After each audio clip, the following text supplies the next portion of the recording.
ನಮಸ್ತೆ, ನಾನು ನಂದಬಾಲ. ಮಂತ್ರ ಅಂದರೆ ಸುಂದರ ಬದುಕಿನ ತಂತ್ರ. ನಮ್ಮ ಒಳಗೆ ಶಕ್ತಿಯ ತುಂಬಿಸುವ ಯಂತ್ರ. ಶಕ್ತಿ ಯಾವಾಗ, ಯಾಕೆ? ಬದುಕಿನಲ್ಲಿ ತೀವ್ರವಾದ ಸೋಲು ಅನುಭವಿಸಿದಾಗ, ಅಂದರೆ ವ್ಯವಹಾರದಲ್ಲಿ ನಾವು ನಷ್ಟಕ್ಕೊಳಗಾದಾಗ, ಸಾಲಗಾರ ಶೂಲಕ್ಕೆ ನಾವು ಸಿಲುಕಿಕೊಂಡಾಗ. ಸಾಲಗಳನ್ನು ನಾವು ಯಾಕೆ, ಯಾವಾಗ ಮಾಡುತ್ತೇವೆ?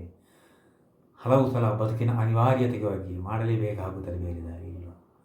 ಆದರೆ ಕೆಲವೊಂದು ಸಲ ಶೀಘ್ರವಾಗಿ ಶ್ರೀಮಂತರಾಗುವ ಉದ್ದೇಶದಿಂದ ನಾವು ಮಾಡುವ ಸಾಲಗಳು ಪುನಃ ನಮಗೆ ಮರುಪಾವತಿ ಮಾಡಲು ಸಾಧ್ಯವಾಗುವುದಿಲ್ಲ. ಅದು ಚಿಂತೆಯಾಗಿ ಮಾರ್ಪಡುತ್ತದೆ. ಯಾವಾಗ? ಸಾಲವನು ಕೊಂಬಾಗ ಹಾಲೋಗರ ಉಂಡಂತೆ, ಸಾಲಿಗನು ಬಂದು ಕರೆದಾಗ ಕಿಬ್ಬದಿಯ ಕೀಲು ಮುರಿದಂತೆ ಸರ್ವಜ್ಞ. ಹೌದು, 100ಕ್ಕೆ 100 ಸತ್ಯ. ಆವಾಗ ನಾವು ಸಮಸ್ಯೆಗಳಿಗೆ ಸಿಲುಕಿಕೊಳ್ಳುತ್ತೇವೆ. ತೀವ್ರವಾದ ಹಣಕಾಸಿನ ಬಿಕ್ಕಟ್ಟು ಒಂದು ಕಡೆ, ಸಾಲಿಗರ ಶೂಲದ ಇರಿತ ಮತ್ತೊಂದು ಕಡೆ, ಮಾನಸಿಕ ಖಿನ್ನತೆ, ದುಃಖ ಇನ್ನೊಂದು ಕಡೆ. ಇದರಿಂದ ಹೊರಬರುವುದು ಹೇಗೆ? ಇದಕ್ಕೆ ಆತ್ಮಹತ್ಯೆ ಒಂದು ದಾರಿ ಅಲ್ಲವೇ ಅಲ್ಲ.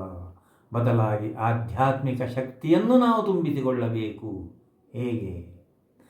ಶ್ರೀರಾಮ ಜಯ ರಾಮ ಜಯ ಜಯ ರಾಮ. ಈ ಮಂತ್ರವನ್ನು ಆರಂಭದಲ್ಲಿ ಸಶಬ್ದವಾಗಿ, ನಂತರ ನಿಧಾನವಾಗಿ ಗುನುಗುತ್ತಾ ಬನ್ನಿ. ಕೂತಲ್ಲಿ, ನಿಂತಲ್ಲಿ, ಹೋದಲ್ಲಿ, ಬಂದಲ್ಲಿ, ಮಲಗಿದಲ್ಲಿ ಜಪವನ್ನು ಮಾಡಿ. ಜಪ ಧ್ಯಾನಕ್ಕೆ ತಿರುಗುತ್ತದೆ. ಅದು ಜಪ ಧ್ಯಾನವಾಗಿ ಪರಿಣಾಮವಾಗುತ್ತದೆ. ನಿಮಗೆ ಕಿರುಕುಳ ಕೊಡಲು ಬಂದವರು ನಮಸ್ಕಾರ ಮಾಡಿ ಹೋಗುತ್ತಾರೆ. ಅಂತಹ ಒಂದು ತೇಜಸ್ಸು, ಚೈತನ್ಯ ನಿಮ್ಮಲ್ಲಿ ತುಂಬಿರುತ್ತದೆ. ಪ್ರಯತ್ನಿಸಿ ನೋಡಿ. ವಂದನೆಗಳು.